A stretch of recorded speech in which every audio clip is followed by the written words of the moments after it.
Hello friends, welcome back to my YouTube channel. तो friends, आप देख रहे हैं मुस्कान। और मुस्कान के आने वाले एपिसोड्स में आप देखेंगे कि तीरथ राज सिंह साधु का भेष लेकर के गायत्री निवास में आ जाते हैं और वहाँ पर कहते हैं कि मैं हवन करूँगा और जिससे कि आपके घर के कलेश मिट जाएंगे। और इधर आप देखेंगे कि मुस्कान और रौनक अपने कमरे में बात कर रहे होते हैं। मुस्कान रौनक से कहती है कि रौनक जी, आपको शांति पाठ में जाना चाहिए।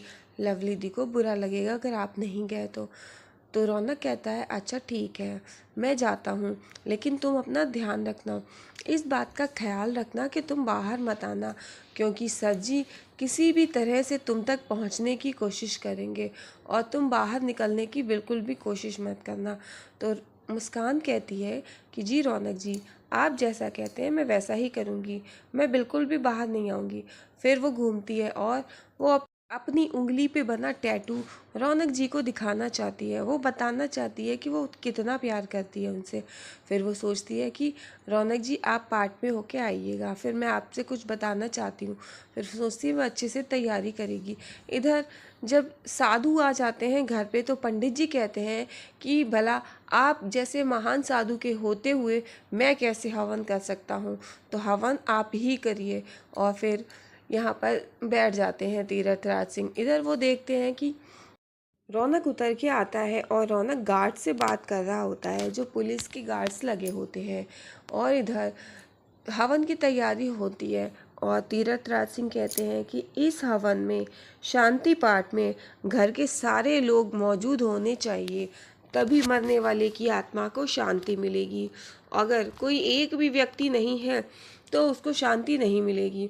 इधर मुस्कान रौनक जी के लिए तैयार होती है। वो सोचती है कि ये साड़ी रौनक जी की फेवरेट है और आज मैं यही पहनूंगी और मैं रौनक जी के लिए खूब अच्छे से तैयार होंगी, कमरा भी सजाऊंगी।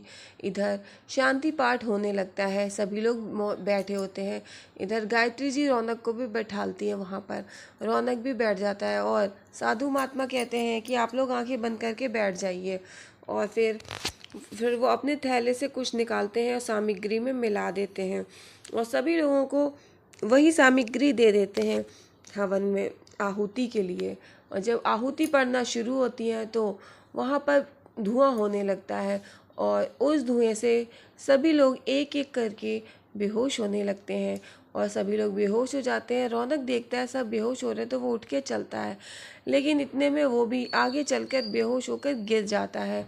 और जो सरजी होते हैं, साधु का भेष लेकर आए होते हैं, वो वहाँ से उठ के जाते हैं। वो एक एक करके लवली, डॉली और गायत्री जी, बुआ जी सबको उठा करके अपनी वैन में रख लेते हैं और बंटी को भी।